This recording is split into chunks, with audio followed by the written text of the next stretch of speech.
सुराज की परिकल्पना से जोड़ने का प्रयास करेंगे। उनकी सोच, उनकी भावना के अनुरूप जो आगे बिहार के लिए किया जा सकता है उसको अपने प्रोग्राम और अपने परिकल्पना में समाहित करेंगे।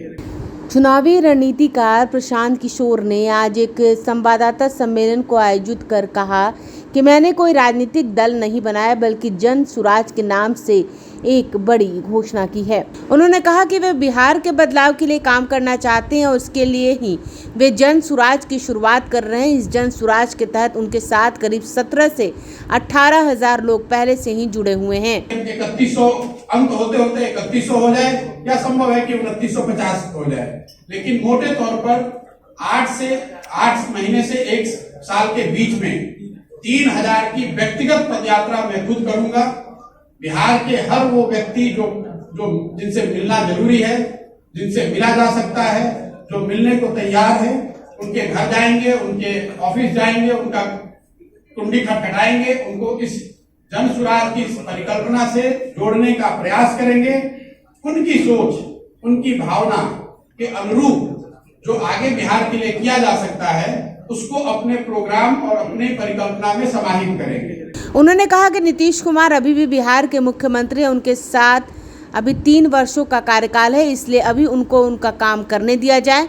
मेरे जो आलोचक हैं उन्हें ये जानकारी है कि मुझे चुनाव लड़ने और लड़ाने की सूझबूझ तो है ही। अगर मुझे राजनीति करनी होती और चुनाव लड़ना होता तो मैं 4 वर्ष पहले नहीं आता, सीधा चुनाव में 6 महीने पहले आकर चुनाव लड़ता। पिछले 3 दशक बिहार में लालू जी और नीतीश जी का राज रहा है।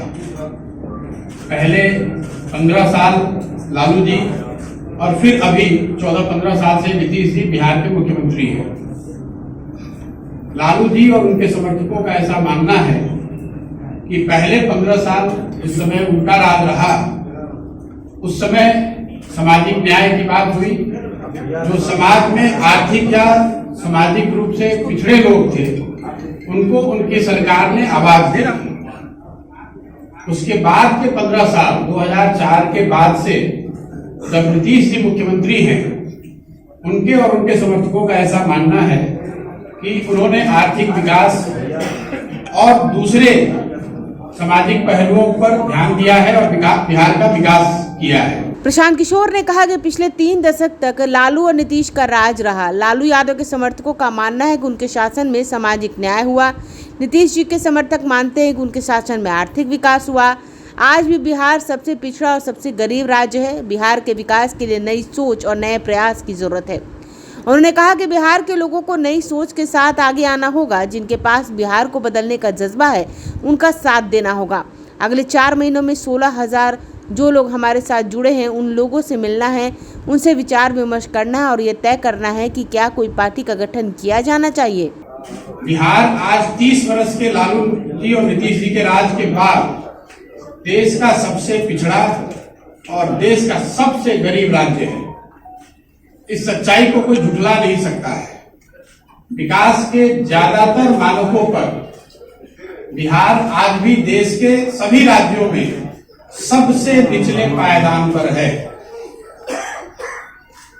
इसलिए अगर आगे के 10-15 वर्ष के रास्ते को आप देखेंगे तो ये तो तय है कि जिस रास्ते से आप आए हैं पिछले 10-15 सालों में वो रास्ता आपको वहां पर नहीं पहुंचा सकता है। प्रशांत किशोर ने बताया कि 2 अक्टूबर को चंपारण से 3000 किलोमीटर की पद यात्रा पर निकलेंगे। गांव-गांव जाकर लोगों से मिलेंगे और बिहार के हर लोग जो बदलाव चाहते हैं उनका दरवाजा खटखटाएंगे। पीके ने साफ तौर पर कहा कि हमारे पास फिलहाल पार्टी और मंच नहीं है बल्कि एक सोच पर काम कर रहे हैं और इसके लिए आगे की रणनीति बना रहे हैं। बिहार में राजनीति करने के ब्यूरो रिपोर्ट आंखें न्यूज़ 24। अगर आपने अभी तक हमारे चैनल को सब्सक्राइब नहीं किया है तो हमारे चैनल को जल्द से जल्द क्या आप पत्रकारिता के क्षेत्र में अपना कैरियर बनाना चाहते हैं तो आज ही royal Ashoka institute of mass communication and journalism में अपनी जगह सुनिश्चित करें। आर्यभट्ट ज्ञान विश्वविद्यालय पटना से मान्यता प्राप्त 100% प्लेसमेंट के साथ royal Ashoka institute of mass communication and journalism नामांकन जारी है। हमारा पता है DS/16 गायत्री मंदिर के समीप कंकड़ बाग पटना 8,20,000। आप हमें संपर्क भी कर सकते हैं हमारा मोबाइल नंबर है 9955456126।